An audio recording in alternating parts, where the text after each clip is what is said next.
নমস্কার বন্ধুরা, মৌসুমি রান্নাঘরে সবাইকে স্বাগত। আজকে আমার রেসিপি রুই পোস্ত ঝাল। খুব কম উপকরণে এবং খুব কম সময়ে এই রান্নাটা হয়ে যায়, আর স্বাদ হয় অসাধারণ। তাহলে বন্ধুরা চলুন শুরু করি আজকের রেসিপি রুই পোস্ত ঝাল। এই রান্নাটা করার জন্য আমি বড় রুই মাছের পিস নিয়েছি। বড় মাছ দিয়ে করলেই এই রান্নাটা খেতে বেশি ভালো লাগে। মাছটা ম্যারিনেট করে নেব। দিয়ে দিলাম একটু নুন আর একটু হলুদ।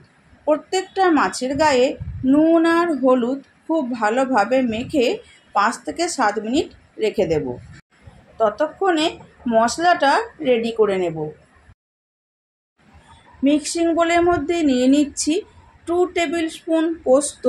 এই রান্নার জন্য পোস্তর পরিমাণটা একটু বেশি লাগবে। আর দিয়ে দেব হাফ টিস্পুন গোটা জিরে, 4 কোয়া রসুন, একটু আদা, একটা দারচিনির টুকরো আর মাঝারি সাইজের একটা টমেটো।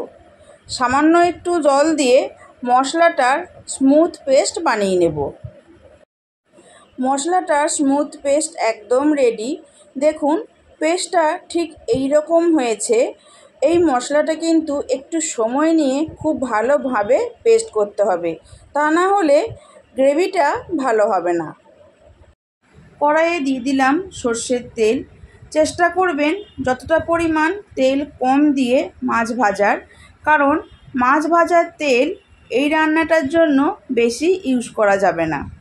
বেশি তেল দিয়ে মাছ ভাজলে ভাজা হয়ে যাওয়ার পর মাছের তেলটা আবার রেখে দিতে হবে। তাই চেষ্টা করবেন যতটা পরিমাণ কম তেল দিয়ে মাছটা ভাজার, তাহলে মাছ ভাজার পর আর কড়াইয়ে বেশি তেল থাকবে না। এই রান্নার জন্য মাছটা একদম কড়া করে ভাজা যাবে না। পোস্ত দিয়ে মাছ রান্না করলে যদি মাছ কড়া করে ভাজা হয় তাহলে রান্নার স্বাদটা ভালো আসে না। বন্ধুরা দেখুন মাছটা ভাজা হয়ে গেছে, হালকা লালচে রং ধরেছে। আমি কিন্তু একদম কড়া করে ভাজিনি। সবকটা মাছ ভেজে নেওয়ার পর দেখুন কড়াইয়ে কিন্তু খুবই অল্প পরিমাণ তেল আছে। আবারও কিছুটা পরিমাণ নতুন তেল দিয়ে দিলাম।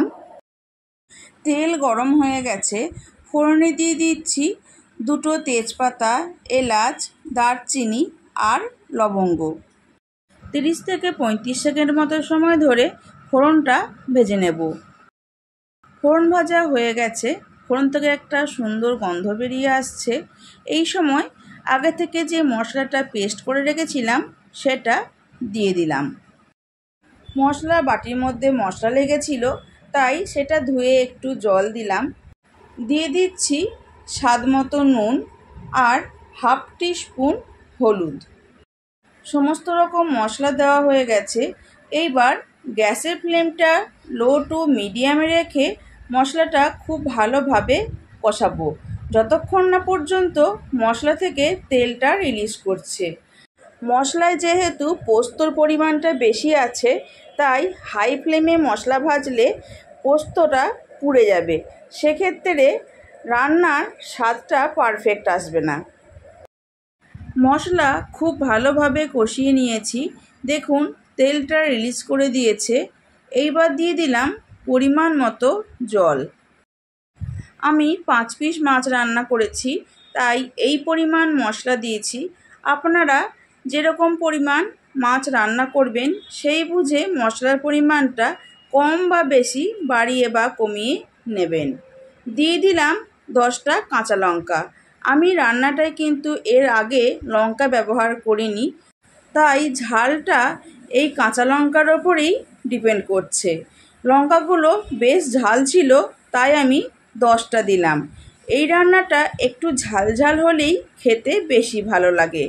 আপনারা যেরকম ঝাল পছন্দ করেন সেই বুঝে লঙ্কা দেবেন। দেখুন গ্রেভিটা ফুটে উঠেছে। এই সময় ভেজে রাখা মাছ দিয়ে দেব। মাছ দেওয়ার পর একটু নাড়াচাড়া করে নিয়ে গ্যাসের ফ্লেমটা মিডিয়ামে রেখে ঢাকা দিয়ে 7 থেকে 8 মিনিট রান্নাটা হতে দেব। প্রায় 8 মিনিট পর ফিরে এসেছি। দেখুন গ্রেভিটা অনেকটাই ঘন হয়ে গেছে। রুই পোস্ত ঝাল আমাদের একদম রেডি। যদি ধনেপাতা পছন্দ করেন তাহলে এই সময় একটু ধনেপাতা কুচিয়ে দিতেই পারেন। আমার বাড়িতে ধনেপাতার স্মেলটা খুব বেশি পছন্দ করে না, তাই আমি স্কিপ করে গেছি। বন্ধুরা, আপনারাও বাড়িতে একবার এইভাবে রুই মাছ রান্না করে গরম গরম ভাতের সাথে পরিবেশন করুন, আর আমাকে জানাবেন রেসিপিটি আপনাদের কেমন লাগলো।